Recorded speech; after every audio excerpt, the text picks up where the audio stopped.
अध्याय 5 शैतान की तरकीबें। एक जवान होने के नाते यदि आप नहीं जानते कि आप अपने जीवन में शैतान को किस तरह रोक सकते हैं, तो ये न केवल पृथ्वी पर आपके जीवन को नाश करेगा, परंतु ये आपके अनंतकालीन नियति पर भी प्रभाव डालेगा। उसके हमले शुरू करने के लिए वह आपके बड़े होने तक नहीं रुकेगा, वह अभी आप पर हमला करेगा। इसलिए आपको उसके हमले करने के तरीकों के विषय में कुछ जानना जरूरी है। दुर्भाग्यवश अधिकांश लोगों की शैतान के विषय में कल्पना ओनिडा टीवी के विज्ञापन जैसे होती है, बजाय परमेश्वर के वचन की शिक्षा से, और इसीलिए वे शैतान को एक नुकसान न पहुंचाने वाला शरारती के रूप में देखते हैं, जिसके सींग, पंजे और हरी पूंछ है। परंतु हम बाइबल में पढ़ते हैं कि शैतान का ऐसा डरावना रूप नहीं होता है। शैतान एक आत्मा है और वो मूर्ख नहीं है कि इस डरावने तरीके से आए कि लोग उससे डर कर भाग जाए, अन्यथा वो उन्हें किस तरह मार्ग से भटकाने में सफल हो सकेगा। शैतान एक विश्वास जीतने वाला कपटी है, जो पहले आपका भरोसा जीतता है और फिर आपको धोखा देता है। बाइबल कहती है कि शैतान ज्योतिर्मय स्वरदूत की नाई आता है, जो आकर्षक दिखता है, और चूंकि वो ज्योतिर्मय स्वरदूत के समान आता है, वह सारे संसार का भरमाने वाला कहलाता है। प्रकाशित वाक्य 12:9। मैं आपको एक उदाहरण देना चाहता हूँ। कराटे। अधिकांश लोग उसे मार्शल आर्ट का एक रूप समझते हैं, आत्मरक्षा का एक तरीका, परंतु ये सच्चाई का केवल एक भाग है।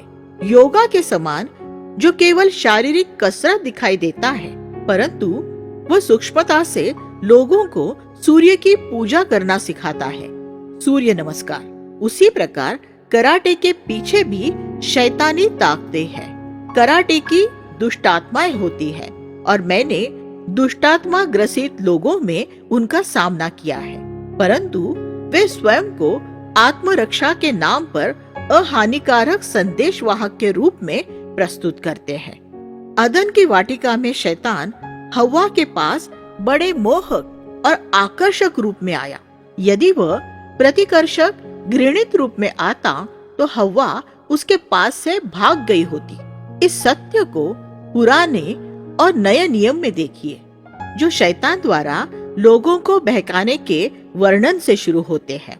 पुराने नियम में आदम और हव्वा को बहकाने के द्वारा, उत्पत्ति 3, और नए नियम में यीशु की परीक्षा के द्वारा, मत्ती 4।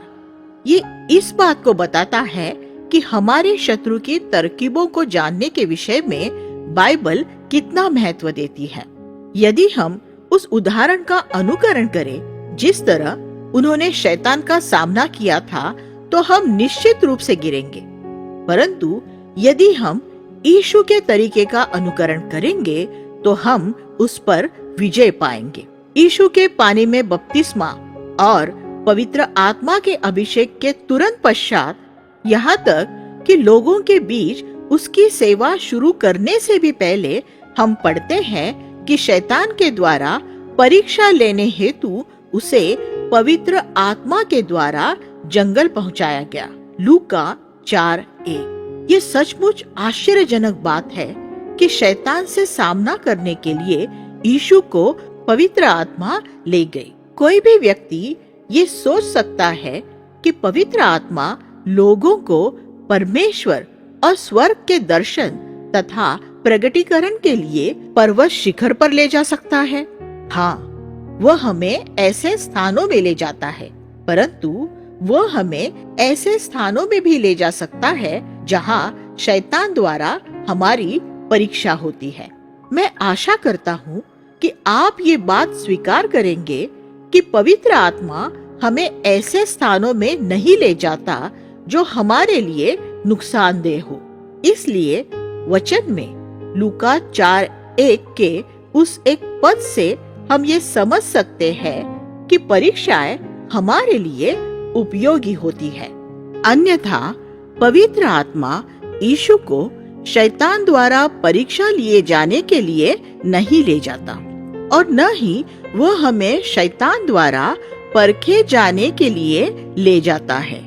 परमेश्वर किसी की परीक्षा नहीं लेता, परंतु वह शैतान द्वारा हमारी परीक्षा की अनुमति देता है।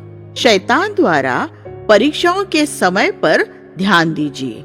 वो यीशु के पास तब आया जब यीशु 40 दिन और रात के उपवास के बाद भूखा था।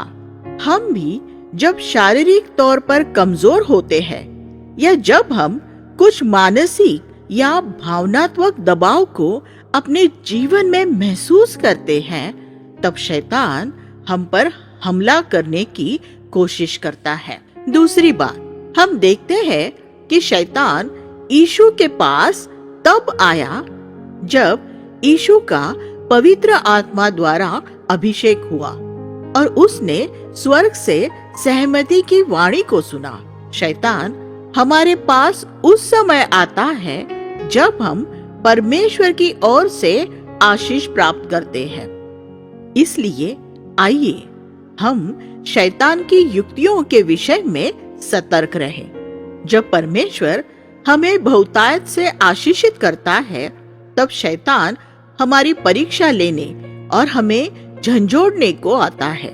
या जब हम परीक्षा में फेल हो जाते हैं, बीमार होते हैं और शारीरिक रीति से नाकाम हो जाते हैं, तब वह हमारी परीक्षा लेने के लिए आता है और हमें निराश करता है ताकि वह हमसे पाप करवाए।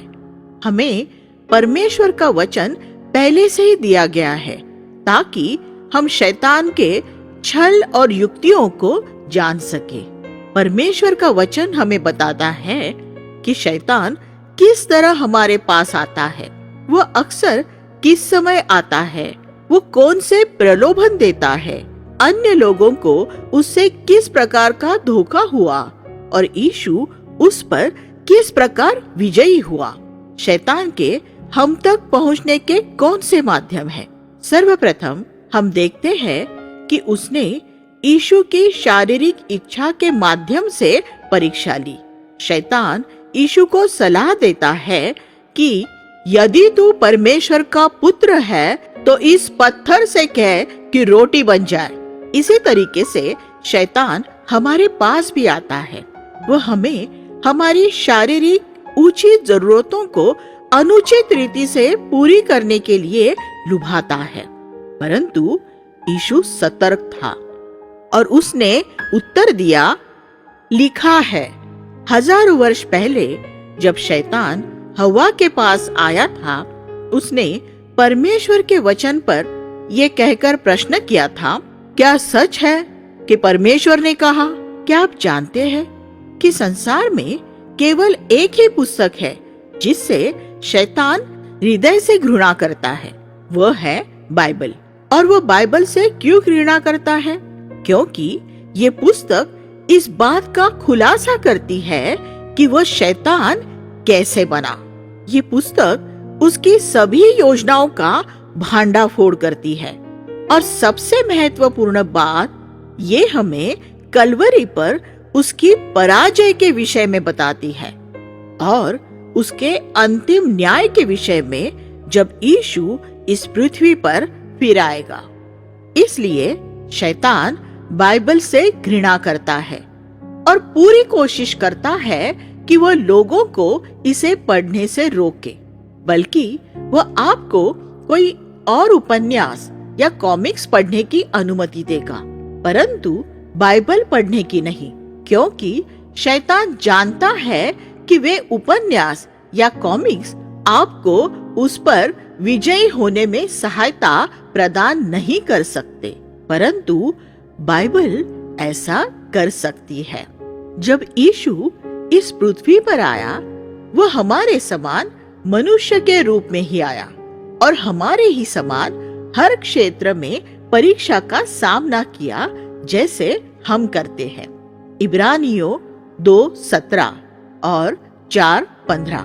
क्यों? ताकि वह हमारे लिए उदाहरण बन सके, ताकि वह हमें कह सके, मेरे पीछे चलो मेरे उदाहरण का अनुकरण करो।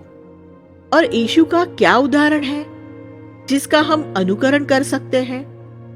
वह है परमेश्वर का वचन। शैतान को उस समय याद दिलाना है जब हमारी परीक्षा होती है। यीशु ने शैतान से वैसी चर्चा नहीं की जैसे हव्वा ने की थी।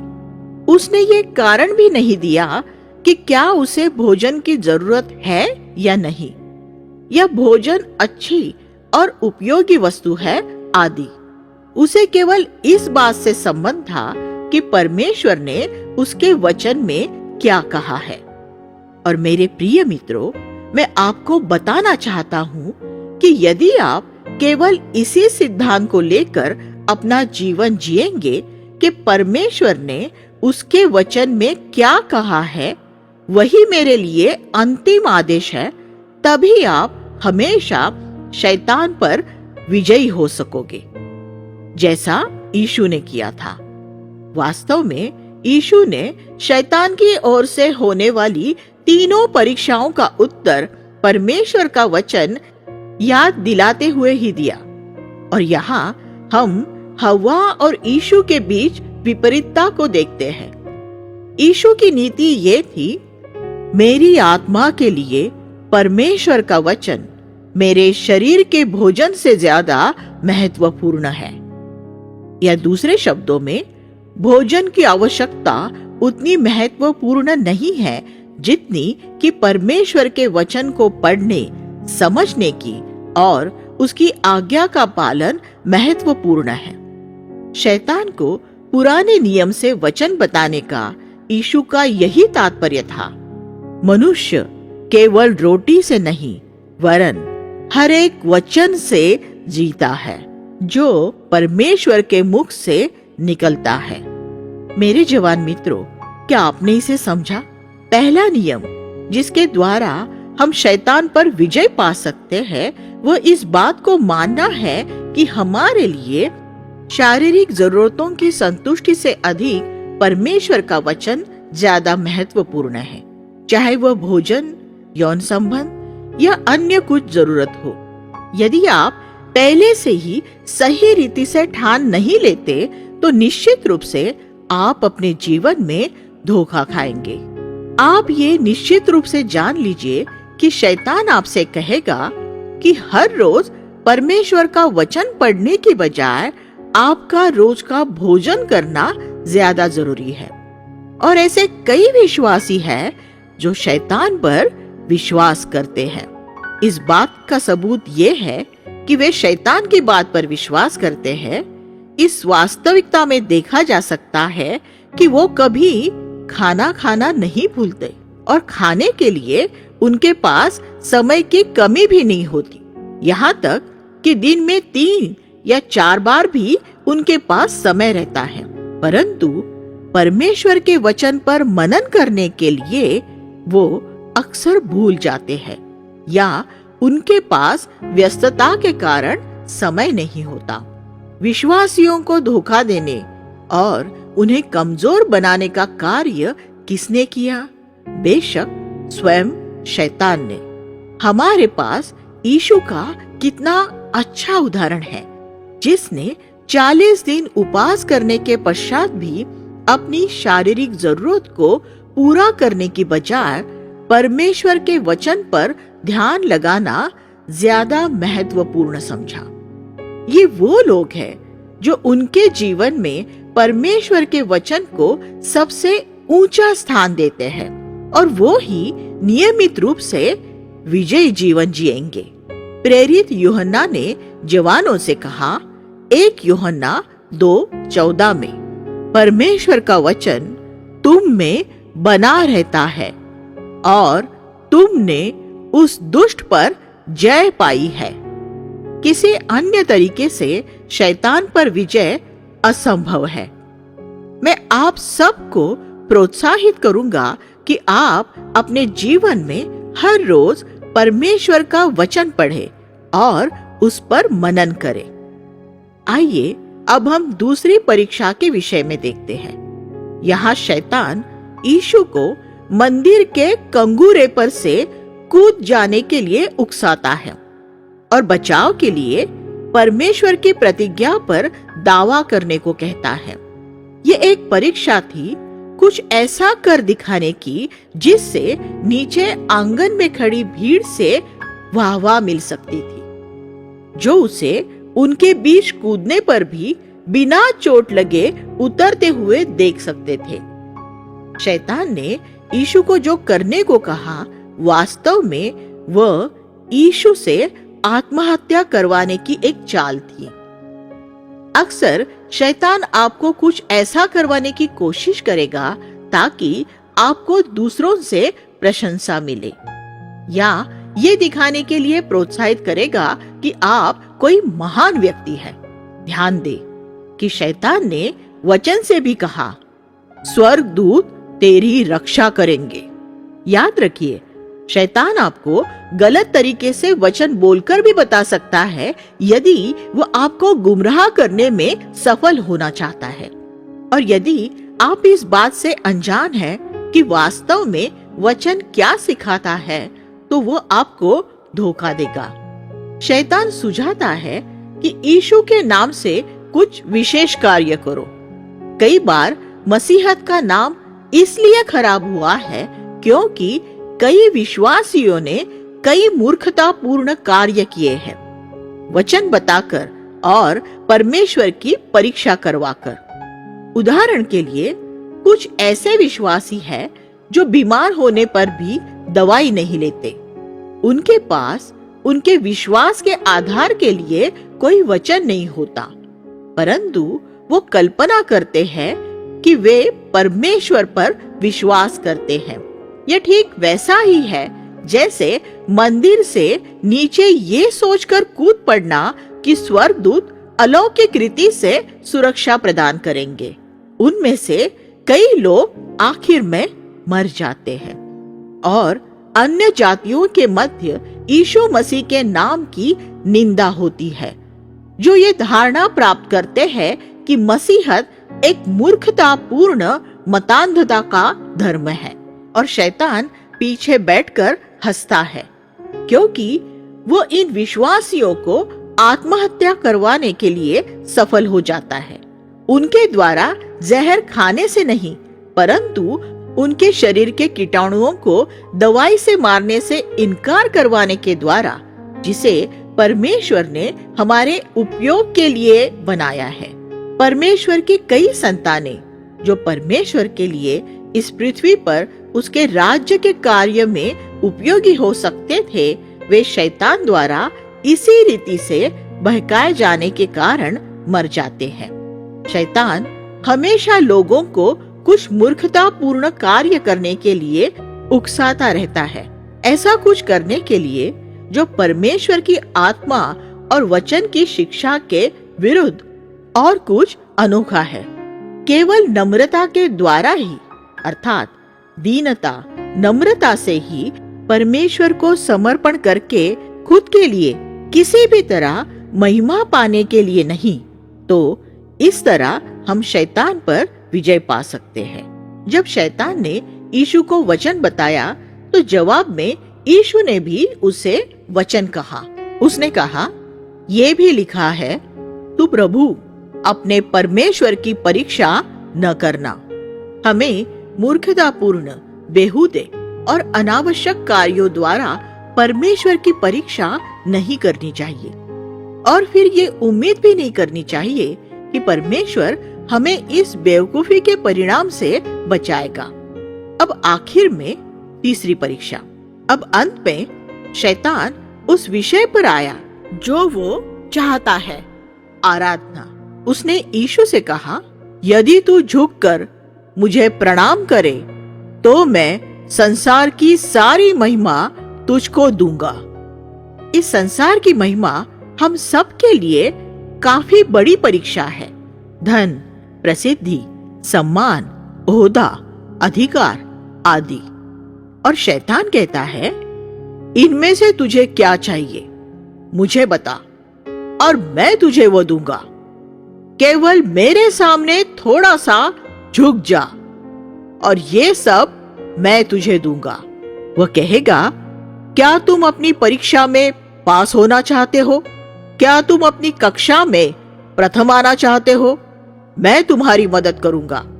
केवल मेरे सामने झुक जाओ, घूस दो और वो प्रश्न पत्रिका पहले से ही हासिल कर लो।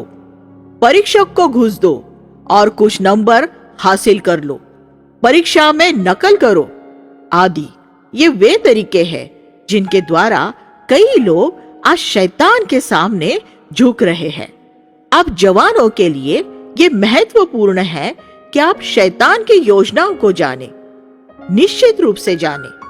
आपको ये मालूम होना चाहिए कि जब आप परीक्षा में नकल करते हैं तब आप अपने मन में ही शैतान के सामने ये कहते हुए झुकते हो कि मैं तेरे आदेशों का पालन करूंगा शैतान।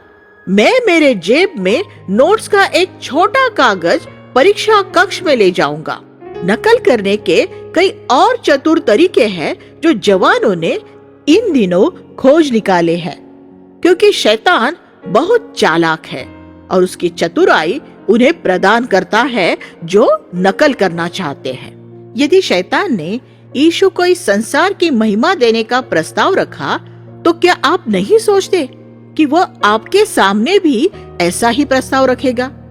जैसे जैसे आप बड़े होते जाते हैं, आप पाएंगे कि शैतान आपसे बहुत सी बातें प्रस्ताव के रूप में कहेगा।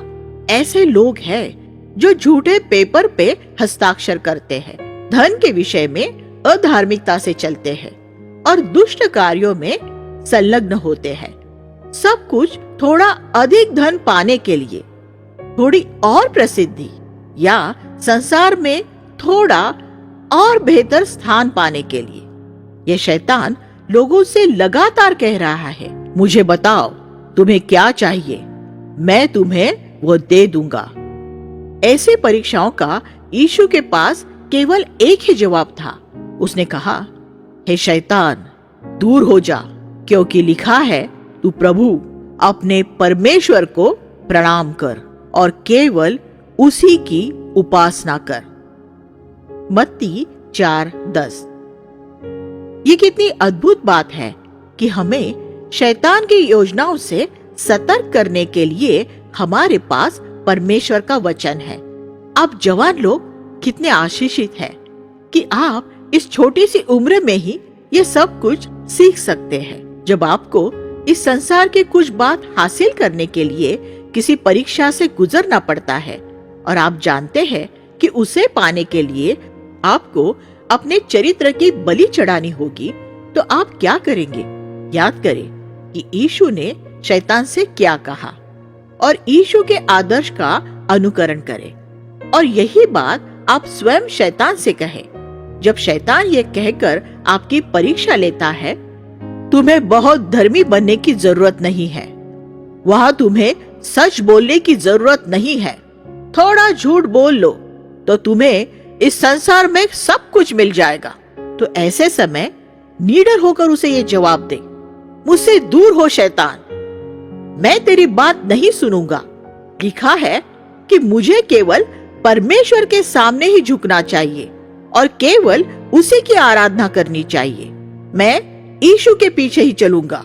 जब से उसे सृजा गया था, शैतान हमेशा यही चाहता रहा कि दूसरे उसकी आराधना करें। इसीलिए वह परमेश्वर के समान होना चाहता था, क्योंकि वह जानता था कि आराधना केवल परमेश्वर की ही की जा सकती है। वह चाहता था कि अन्य स्वर्गदूत उसकी आराधना करें। वह चाहता था कि आदम की जाति उसकी आराधना करे और आश्चर्यजनक रीति से वह चाहता था कि यीशु भी उसकी आराधना करे। शैतान यीशु के विषय सफल नहीं हो सका, परंतु वह कई लोगों के साथ सफल हो जाता है। वास्तव में अधिकांश लोगों के विषय जो इस संसार में है, और यहाँ तक कि कई विश्वासियों के विषय में भी जो स्वयं के लिए कुछ सांसारिक प्राप्तियों के लिए अपने समर्पण के विरुद्ध समझौता कर लेते हैं। आज ऐसे लाखों लोग हैं जो शैतान के सामने झुकते हैं। वे ये नहीं समझते कि जब वे पाप के सामने झुक जाते हैं या उनके विवेक के विरुद्ध जाते हैं तो ऐसा करने से वे शैतान के सामने ही झुकते हैं। और वे ऐसा क्यों करते हैं? ताकि इस संसार की महिमा में से उन्हें भी कुछ मिले।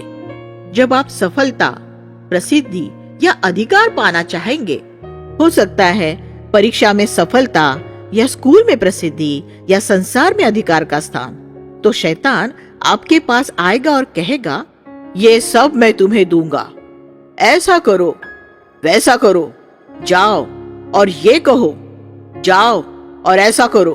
आप अच्छी तरह जानते हैं कि वो आपको गलत सलाह दे रहा है, परंतु फिर भी आप उसे करते हैं और इस प्रकार शैतान के सामने घुटने टेक देते हैं।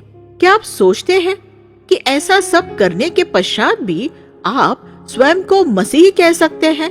बिल्कुल नहीं। कोई भी व्यक्ति मसीह नहीं हो सकता यदि वह शैतान के सामने घुटने टेकता है। तो हम क्या करें? यदि हमने पिछले वर्षों में शैतान के सामने घुटने टेके हो तो हमें उन सब समयों के लिए जब हमने ऐसा किया है पश्चाताप करना चाहिए। जो कुछ हमने गलत तरीके से चुराया या हासिल किया है उसे लौटाना चाहिए और यीशु से कहे कि वो हमें माफ करे और हमें धोकर शुद्ध करे। तो आइए हम इसे बिना विलंब करें। कहीं ऐसा ना हो कि शैतान अभी भी हमारे जीवन पर अपना अधिकार बनाए रखे।